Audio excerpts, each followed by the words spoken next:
매주 목요일은 다양한 바이오 관련 소식을 알아보는 카페비 시간이죠. 오늘은 이성규 기자를 대신해서 특별한 분을 모셨습니다. 네, 과학기술의 눈부신 발전에도 불구하고 뇌에 대해서 인간이 알고 있는 것은 극히 일부인데요. 오늘은 뇌 연구와 관련해서 광유전학 기술에 대해 키스트 김정진 선임연구원과 함께 자세한 이야기 나눠보겠습니다.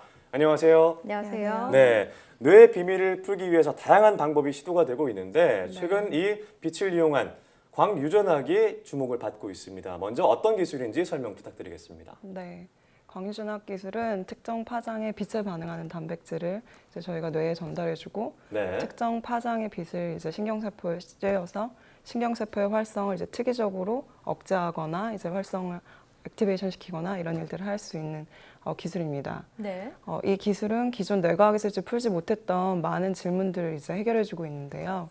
이전에는 특정 뇌부위의 기능을 알기 위해서 이제 저희가 뇌부위 전체를 절제하거나 아주 높은 전류를 이용해서 네. 근데 뇌의 기능을 알고자 했었는데요. 그러한 이제 방법들은 이제 워낙 뇌 부위에 이제 미치는 영향이 크기 때문에 네. 이제 개별 신경세포의 기능이나 신경회로의 기능을 알기에는 큰 한계가 있었습니다.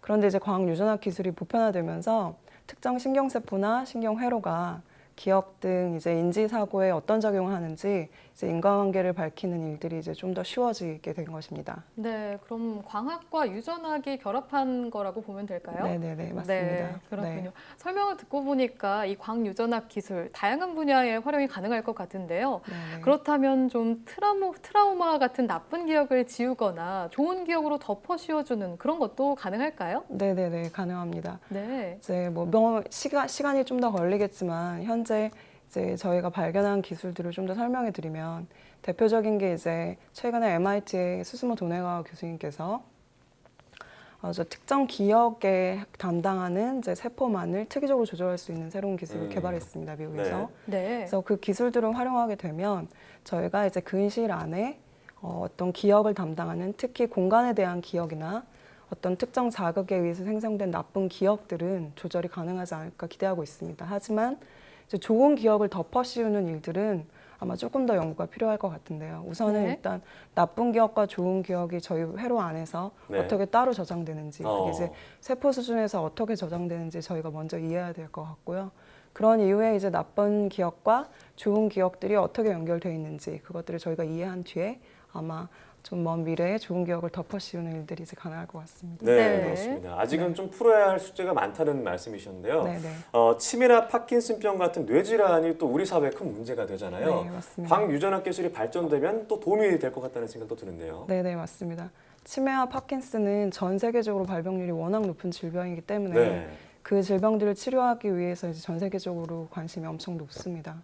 그런데 이제 저희가 치매에서의 어떤 기억 문제라던가 기억 감소 문제라던가 이제 파킨슨에서 운동 기능 저하 등을 해결하기 위해서 저희는 어떤 뇌 부위에 어떤 신경세포가 정확히 작용을 하는지 네. 어떤 분자 기전이 정확히 그 질병들을 만들어내는지를 이해해야 되는데 그때 광유전학 기술이 이제 많은 도움을 주고 있습니다. 네. 네, 그래서 저희가 부작용이 적은 치료법을 개발하기 위해서는 신경세포를 정리해주고 회로를 정리해주는 일이 필요한데 그런 것들이 이제 앞으로 조금 더 많이 광유전학의 도움을 받을 것이라고 기대합니다. 네. 네네. 여러 뇌질환 치료법을 개발하는데 좀 네네. 도움이 되겠네요. 네네네. 맞습니다. 그런데 네, 앞서 살펴본 그 MIT 그 실험도 그 네네네. 생쥐 실험이었죠? 예, 맞습니다. 네. 동물에서 주로 이루어지는 실험들입니다. 네. 생쥐에서. 예. 아무래도 아직 사람에게 적용하기에는 좀 걸림돌들이 많이 있을 것 같아요. 어떤가요? 네, 맞습니다.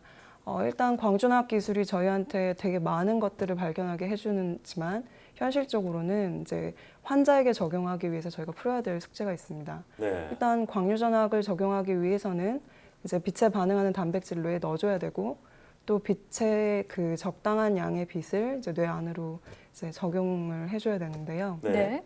근데 일단 동물에서는 빛에 반응하는 단백질을 뇌 안으로 넣어주기 위해서 저희가 바이러스 시스템을 이용하는데요. 네. 네. 환자에게 적용하기 위해서는 일단 안정성이 높은 바이러스를 저희가 개발을 해야 되고 그렇죠. 그리고 그 바이러스를 뇌 안으로 전달하는 방법과 그리고 저희가 원하는 기간만큼 그 단백질을 이제 발현시키는 그런 기간들을 저희가 이제 조절해야 되는 그런 네. 한계들이 있고요. 또한 이제 빛을 뇌 안으로 전달할 때 동물에서는 이제 이제 뇌를 이제 뇌 구멍을 뚫어서 네. 이제 광섬유를 넣어서 네. 그렇게 빛을 전달하지만 환자에게 적용할 때는 조금 더 안전하게. 예, 그렇죠. 예. 비침투적이고 조금 더 안정성이 높은 그런 기술들을 저희가 고민을 해봐야 될 것 같습니다. 네, 네. 그렇습니다. 네. 앞으로 광유전학의 어떤 응용 분야가 더 확대될 네. 것이라는 생각이 들고 네, 또 네. 더 나아가서 노벨상을 수상할 수 있을 것 같은 전망이 또 나오고 있는 것 같은데요. 네, 맞습니다. 유전학 기술의 미래 어떻게 볼 수 있을까요? 네네. 실제로 지금 말씀해주신 것처럼 네. 광유전학 기술이 이제 저에게 그동안 풀지 못했던 많은 사실들을 알게 해주었기 때문에 과학계에서는 반드시 광유전학을 개발한 사람들 3명 정도가 네. 노벨상을 탈 거라고 기대하고 어. 있습니다. 네. 네. 하지만 이제 저희가 여전히 광유전학이 저에게 많은 것을 알려줬지만 뭐 저희가 감정을 어떻게 처리하는지 인지를 저희가 어떻게 하는지 그래서 결국에 이게 어떻게 행동으로 연결되는지에 대해서는 아직도 모르는 것이 예. 많기 때문에 광유전학의 응용보는 여전히 많이 남아있다고 생각을 합니다. 그리고 또 광유전학은 기존의 기술들과는 다르게 저희가 어떤 과학적 사실을 증명하기 위해서 가설을 만들었을 때 그 인과관계를 증명하기 무척 편리한 방법을 제공하고 있기 때문에 앞으로 더욱 많이 사용될 거라 기대합니다. 네, 아직 뇌에 대한 의문이 많은 만큼 그만큼 네. 또 광유전학 기술이 적용될 수 있는 분야가 넓다 이런 네네. 말씀이셨는데요. 네, 맞습니다. 하지만 박사님도 또 연구하고 계시지만 네. 뇌 연구가 참 쉽지 않은 것 같아요. 네, 맞습니다. 인류가 과연 뇌의 비밀을 완전히 알 수 있는 날이 올까요? 네. 네, 네, 좋은 질문이십니다. 네. 제가 뇌과학을 연구하면 연구할수록 뇌는 정말로 신비한 분야고 저희가 모르는 게 너무 많다는 생각을 매일매일 하면서 이제 연구하고 있습니다. 네. 네. 지난 30년 동안 뇌과학은 이제 눈부시게 기술적인 측면으로는 엄청나게 많이 발전을 하였습니다.